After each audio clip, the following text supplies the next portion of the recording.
Da mesma forma, nós vamos ver uma outra frase aqui, ó. Ela está muito feliz. Nessa frase, a primeira coisa que a gente acha é o verbo. O verbo aí é o verbo estar. Depois a gente divide a frase em dois grupos. Ela, parte não verbal, está muito feliz da parte verbal. Pronto. Vamos achar os núcleos. O núcleo da primeira parte, inquestionavelmente, é o ela. Só tem essa palavra.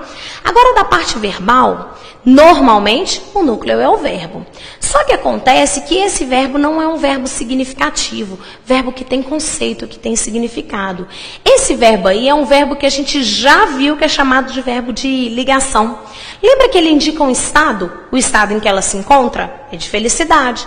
Esse verbo não indica uma ação realizada ou sofrida pelo sujeito, mas o estado em que ela se encontra.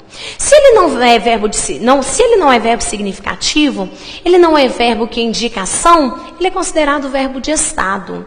E se ele é um verbo de estado, ele não é núcleo. Dessa forma, nós vamos dizer que ele aí é um verbo de ligação que está aí apenas para ligar uma característica ao seu sujeito. Podemos, inclusive, dizer que muito feliz é qualidade, é característica, é uma informação sobre ela. Vale lembrar que se eu mudar ela para o plural, elas, a frase ficará, elas estão muito felizes. Lembra que o adjetivo, ele se liga ao substantivo e por isso concorda com ele? Aí fica fácil. Vou dizer para vocês que na expressão muito feliz, a palavra mais importante é feliz. Afinal de contas, eu fiz a frase para qualificar o estado em que ela se encontra. A informação mais importante é, ela está feliz e ponto. O muito está intensificando o quão feliz ela está. Aí, vou dizer para vocês que o muito se liga ao feliz, indicando circunstância de intensidade. Intensifica o quão é o estado de felicidade dela. Vale lembrar que dentro de uma expressão, eu sempre tenho uma palavra que é mais importante e as outras se ligam a ela, indicando alguma circunstância específica. Posso dizer que feliz é um adjetivo e que muito é um advérbio. Acrescentando ao que a gente já estudou há alguns minutos atrás, o advérbio, ele se liga ao verbo indicando circunstância em que a ação ocorreu, mas ele também pode se ligar ao advérbio ou a um adjetivo.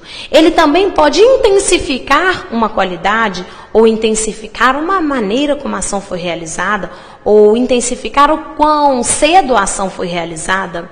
Normalmente, isso não é regra, mas normalmente, quando o advérbio se liga a um adjetivo ou a outro advérbio, ele é de intensidade. Ela fala bem? Ela fala muito bem. Ela chegou cedo? Ela chegou muito cedo. Ela está feliz? Ela está muito feliz. Vale lembrar de um advérbio tradicional que é o meio, não é? A gente diz, ela está meio confusa, intensifica, mais ou menos confusa. Confusa é característica dela, é adjetivo. Esse meio, ela poderia estar um pouco confusa, mais ou menos confusa, muito confusa. Eu posso dizer que ela está meio confusa. Esse meio se liga ao confuso, ao adjetivo, intensificando o estado dela. É um advérbio que indica intensidade. Uma outra frase que tem muita discussão aí, até divide muito alguns alunos, porque nós temos uma abordagem tradicional, uma abordagem dentro da linguística, seria essa tradicional, Joana está toda molhada. Nessa frase, vamos fazer uma análise simples e vamos chegar à discussão daqui um pouquinho. Primeira coisa que a gente acha é o verbo aí é o estar. Depois que a gente acha o verbo, a gente divide a frase em dois grupos, a parte verbal da parte não verbal. Daí, eu vou dizer para vocês que Joana seria a parte não verbal, está toda molhada a parte verbal. Já fiz até um corte aí no está, indicando que esse verbo não é um verbo significativo. Ele não indica uma ação realizada ou sofrida pelo sujeito. Na verdade, ele liga uma característica ao seu sujeito. Molhada é característica de Joana, tanto é verdade que existe uma concordância, uma harmonia entre essas duas palavras. Molhada está no feminino singular, porque Joana é feminino singular. Se fosse João, seria molhado.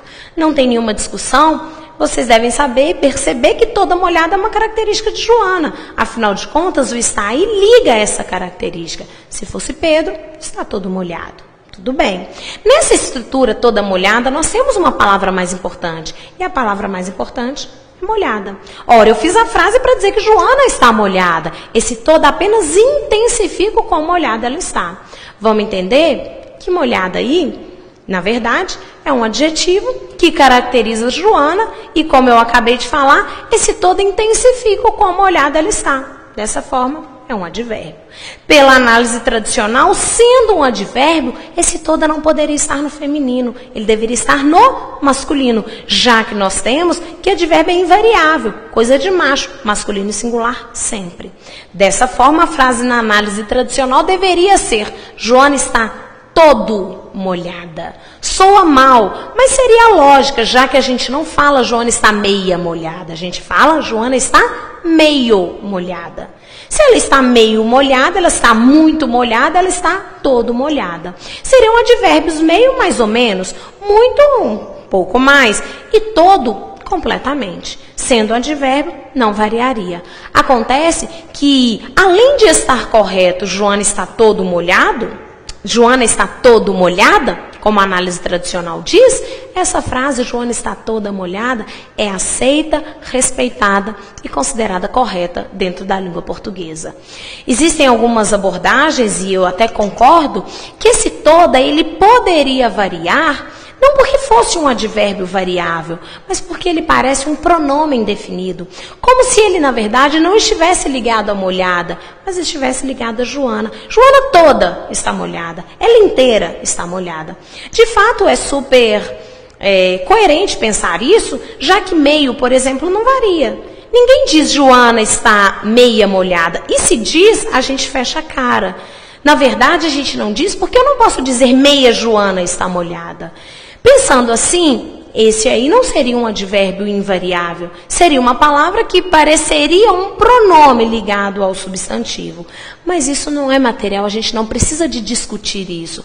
O fato é que, nessa construção, todo pode indicar, intensificar, indicar uma circunstância de intensidade, intensificar o quão molhada a Joana está e ainda assim sofrer flexão de gênero nessa construção.